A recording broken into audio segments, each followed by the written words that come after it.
முறுக்கு அவல் பொரி அஞ்சரை பெட்டி அம்மா கைமணம் நேயர்களுக்கு கீதா மாமியின் அன்பான வணக்கம். இன்னைக்கு அம்மா கைமணத்துல உங்களுக்காக மாங்காய் தொக்கு இது எப்படி செய்யறதுன்னு சொல்லி தரேன். இதுக்கு தேவையான பொருட்கள் என்னன்னு பார்க்கலாம். மாங்காய், கடுகு, வெந்தயம், பெருங்காயத்தூள், மஞ்சள் பொடி, மிளகாய்த்தூள், உப்பு, எண்ணெய். இப்போ எப்படி செய்யுதுன்னு பார்க்கலாம். ஃபர்ஸ்ட் நான் ஸ்டவ் ஆன் பண்ணிக்கிறேன்.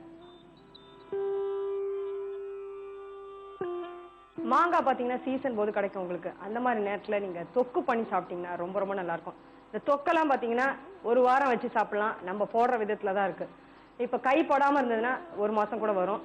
ஃப்ரிட்ஜ் இருந்தால் ஃப்ரிட்ஜில் வச்சும் சாப்பிடலாம். நீங்கள் தொக்கை வந்து போட்டதுக்கப்புறம் நீங்கள் கை போட்டுட்டிங்கன்னா ரொம்ப ரொம்ப அது வந்து அதில் பூஞ்சை காலம் பிடிச்சி நல்லாவே இருக்காது. அதனால் கை போடாமல் ஈரக்கை முக்கால்வாசி போடாமல் பார்த்துக்கிறது ரொம்ப ரொம்ப நல்லது. இப்போ எப்படி பண்ணுறதுன்னு பார்க்கலாம். இதுக்கு முக்கால்வாசி பார்த்தீங்கன்னா நல்லெண்ணெய் யூஸ் பண்ணலாம், இல்லை கடுகெண்ணெய் அதையும் யூஸ் பண்ணலாம். இப்போ நான் வந்து எண்ணெய் விட்டுருக்கேன். இதில் 2-3 ஸ்பூன் எண்ணெய் விட்டுருக்கேன். இதில் எண்ணெய் கொஞ்சம் காயட்டும். இதுக்கும் பார்த்தீங்கன்னா மெயின் வந்து வெந்தயம். வெந்தயம் இல்லாத ஊறுகாவே இருக்காது உங்களுக்கு முக்கால்வாசி. வெந்தயம் போட்டுட்டு அதில் பெருங்காயத்தூளும் போட்டிங்கன்னா தான் அதனோட வாசனைக்காகவே இந்த ஊறுகாய் வந்து ரொம்ப நல்லாயிருக்கும். இதில் இப்போ நான் வந்து கொஞ்சம் கடுகு,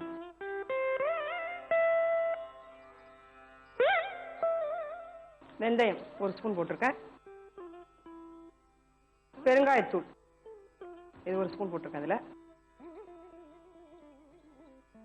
இதனால நல்லா திருமாறின உடனே நம்ம வந்து மாங்காய், இந்த மாங்காய் பார்த்தீங்கன்னா இந்த மாதிரி சின்ன சின்னதாக கட் பண்ணிக்கலாம், இல்லை சீவல் இருந்தால் சீவலை நல்லா சீவிக்கலாம். நம்ம இப்போ இந்த மாதிரி போட்டிங்கனாலும் நல்லாயிருக்கும் உங்களுக்கு. சீவல் சீவி அப்படி போட்டிங்கன்னா நல்லாயிருக்கும். அது உங்கள் விருப்பம், எப்படி வேணால் நீங்கள் பண்ணலாம். இப்போ நல்லா கடுகு பொரிஞ்சிடுது நல்லா. இதில் நான் மாங்காய் கட் பண்ணதை அதையும் போடுறேன். போட்டுட்டு நல்லா வதக்கிக்கோங்க. இது வதங்கும் போதே பார்த்தீங்கன்னா ரொம்ப சீக்கிரம் மாங்காய் வெந்துடும். அதனால் வதக்கினாலே உங்களுக்கு பாதி வெந்துடும் உங்களுக்கு. இப்போ நல்லா இதில் வதக்கிக்கோங்க. ஒரு 5-10 நிமிஷம் நல்லா வதக்கிக்கோங்க. இதை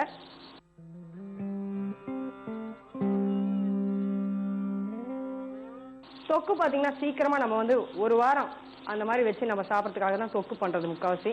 நீங்கள் ஊறுகான்னு போடும்போது அது ஒரு மாதம் வச்சுக்கலாம். தொக்கெல்லாம் பார்த்தீங்கன்னா சீக்கிரமே யூஸ் பண்ணிடணும், இல்லைன்னா உங்களுக்கு சீக்கிரம் கெட்டு போயிடும். நம்ம என்னதான் ஃப்ரிட்ஜில் வச்சிங்கன்னா கூட தொக்கெல்லாம் பார்த்தீங்கன்னா பூஞ்சை காலம் சீக்கிரம் பிடிச்சிடும். இப்போ இந்த மாதிரி நல்லா வதக்கினோன்னே இதில் மஞ்சத்தூள் போட்டால் அதை நல்லா கலந்துக்கோங்க.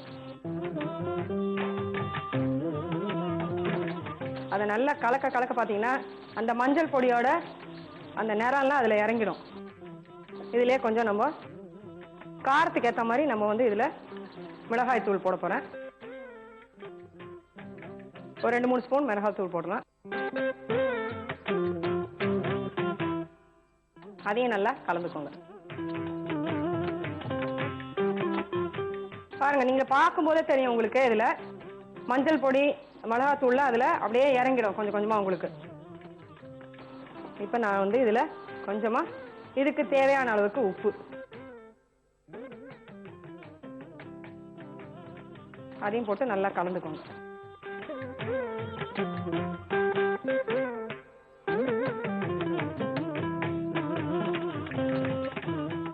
மாங்காய் பார்த்தீங்கன்னா முக்கால்வாசி இந்த சித்திரை வருஷப்பருப்பு வரும் இல்லைங்களா, அந்த மாதிரி நேரத்தில் மாங்காய் வந்து ரொம்ப நிறைய கிடைக்கும் உங்களுக்கு. அந்த மாதிரி கிடைக்கிற அந்த டைமில் வந்து நீங்கள் வந்து மாங்காயை தொக்கு பண்ணி போட்டுக்கலாம். இந்த தொக்கு எதுக்காக பண்ணுறீங்கன்னா ஒரு வாரம் வச்சு சாப்பிட்ற மாதிரி இந்த தொக்கு பண்ணிக்கலாம். ஏன்னா அதுக்கு மேலே போட்டிங்கன்னா தொக்கு வந்து கெட்டு போயிடும். எதனாலனா சில பேர் என்ன பண்ணுவாங்க, ஈரக்கையை போய் அப்படியே போட்டுருவாங்க. அதில் ஈரம் துளி கறங்கினா கூட தொக்கு கெட்டு போயிடும் உங்களுக்கு. அதனால் இதை வந்து சீக்கிரம் வச்சு சாப்பிட்றதுக்காக தான் தொக்கு வந்து ஒரு சீக்கிரமாக சாப்பிட்ற ஒரு ஊறுகாய் இது. இப்போ இதை நல்லா இந்த மாதிரி அந்த எண்ணெய் எல்லாமும் அதில் இறங்கணும் நல்லா. இப்போ நீங்கள் பார்த்தீங்கன்னா வெறும் மாங்காயில் தான் போடணும்னு அவசியம் கிடையாது. இப்போ இந்த சீசன் போது தான் உங்களுக்கு மாங்காய் கிடைக்கும். மாங்காய் கிடைக்காத போது நீங்கள் வந்து காய்கறி தொக்கு, அதாவது கேரட்டு, பீட்ரூட்டு, உருளைக்கிழங்கு இதெல்லாம் போட்டு கூட நீங்கள் செய்யலாம். எப்பயுமே தொக்குன்னு பார்த்தீங்கன்னா ஒரு வாரம் தான் வச்சு நம்ம சாப்பிட முடியும். அதனால் அந்த மாதிரி நேரத்தில் நீங்கள் வேறு காய்கறியெல்லாம் போட்டு கூட நம்ம செய்யலாம். ரொம்ப ரொம்ப சுவையாகவும் இருக்கும், நல்லாவும் இருக்கும்.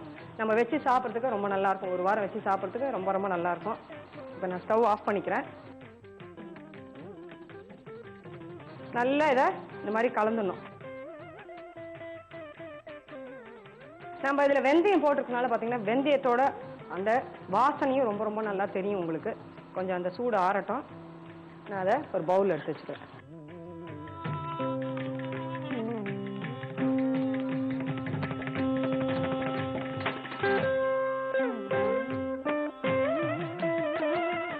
சுவையான மாங்காய் தொக்கு உங்களுக்காக தயாராயிடுது. இது எப்படி செய்யறதுன்னு திருப்பி உங்களுக்காக நான் சொல்லித்தரேன். வானிலையில கொஞ்சம் எண்ணெய் விட்டுக்கோங்க. எண்ணெய் விட்ட உடனே கடுகு, வெந்தயம் எல்லாம் போட்டு நல்லா அதிலே பெருங்காயம் போட்டு நல்லா திருமாறட்டும். திருமாறின உடனே நம்ம கட் பண்ணி வச்சிருக்கிற மாங்காய் அதையும் போட்டு நல்லா கொஞ்ச நேரம் வதக்குங்க. நல்லா வதக்கினதுக்கு அப்புறம் அந்த மாங்காய் கொஞ்ச நேரம் வெந்துடும். வெந்ததுக்கு அப்புறம் அதுல மஞ்சப்பொடி போடுங்க. மஞ்சப்பொடி போட்டு அதையும் நல்லா வதக்குங்க. மஞ்சப்பொடி ஃபுல்லா அந்த மாங்காயில இறங்கும். அதே நேரத்துல அதுலயே வந்து நம்ம வந்து மிளகாய் தூள் ஒரு 2 ஸ்பூன் போட்டுட்டு அதையும் நல்லா வதக்கிக்கோங்க. அதையும் நல்லா வதக்கின உடனே நம்ம வந்து அதுல உப்பும் போட்டு நல்லா வதக்குங்க. நல்லா வதக்கி நல்லா அதுல அந்த எண்ணெயெல்லாம் நல்லா அதுல இறங்கணும். அந்த காரம் உப்பு எல்லாம் இறங்கின உடனே அதை நம்ம ஒரு பவுல் எடுத்து வச்சுட்டீங்கன்னா சுவையான மாங்காய் தொக்கு உங்களுக்காக தயாராயிடுச்சு.